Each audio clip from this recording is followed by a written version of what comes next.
believe in free market, Okay. so which is limited government, sound money. I believe in the principles that the nation was founded on.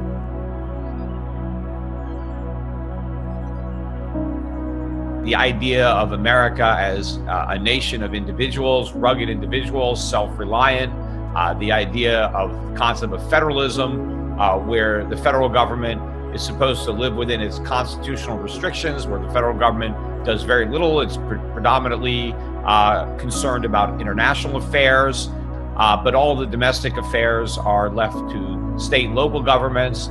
Now we have a very powerful, very strong central government, the invisible hand and the wonders of the free market.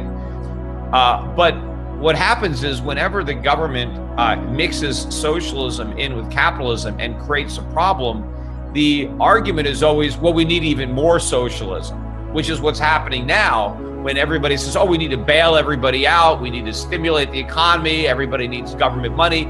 The reason that the economy was so sick, it's not the coronavirus, it's because of everything the government did before the coronavirus. So the government crippled the economy. The solution isn't to find a bigger crutch, a government crutch. It's let's eliminate all these government programs, make government smaller so that the free market can solve these problems. Why do you think that argument of blaming capitalism is so attractive?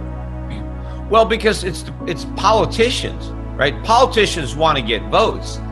And the way they get votes is by promising to do something, to give somebody something that they don't have.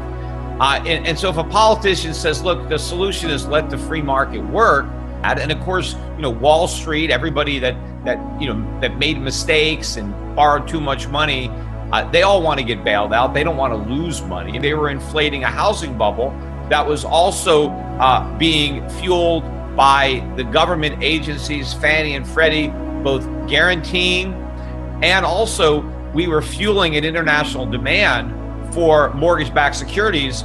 As the Fed kept interest rates so low and real estate prices got too high, consumers were levering up, they were borrowing against their houses and buying more stuff, that after the bubble popped, the government and the Fed, instead of acknowledging their fault in inflating this bubble and doing the right thing, they would double down on the failed policies. They were going to slash interest rates, they were going to print all this money. What the politicians want to do is they never want to deal with the problem. They want to postpone the consequences.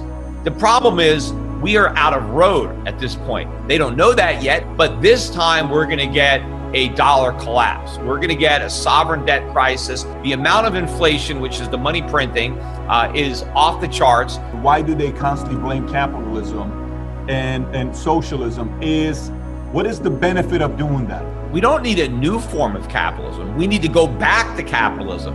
The type of capitalism that we've been practicing has been the problem because it's capitalism in name only, right? It's socialism, or maybe more accurately fascism, if you understand the true meaning, because fascism is a form of socialism. So is communism. The government relied on the people to pay for that war. Now we all believe that the government needs to bail out the people. With what money? The government doesn't have any money. It's the people that support the government, not the other way around. But we're pretending that the government can support the people by using a printing press. That all we have to do is print money and nobody has to work, nobody has to produce. We can have all this stuff for free. What are the most important qualities for somebody to win Mr. Olympia? The right thing right now for the economy is for the government to shrink. Right? The government is a burden on the economy that everybody must bear. So the correct solution in a recession is to shrink government, cut government spending, and free up those resources that were being consumed by government and free them back into the economy to be used productively. So you cut government spending, you cut government regulation, and you let interest rates go up. So when interest rates go up, we get more savings. And when you have more savings, you have more capital investment. That's what the economy needs. We don't need more debt. We don't need more consumption. How do you make the government smaller on 1 term or 2 term? The debt's not going to be paid off. The debts are not going to be repaid. The question is it better to inflate them away or default? Capitalism is going to take us to where we want to go. Socialism never will. It's a false promise that, oh, we're just going to solve this problem. Tax cuts have to do with cutting government spending. The cost of government is what it spends. So government spending is taxation. Every dollar the government spends is a dollar that we have to fund. Why do we bail out the too big to fail? What is the... Well, because obviously is the politics of it, from the industries that get bailed out are going to recycle some of that bailout money and line the pockets of the politicians that voted to bail them out, right? I mean, that's a quid pro quo that's going to happen. But also when it comes to economics, right, you have the seen and you have the unseen, the effects. And when a government bails out a business, the immediate benefits to those who receive the bailouts are there. The company is there, the jobs are saved, and the people who benefit from the bailout, they are known and they will vote for you.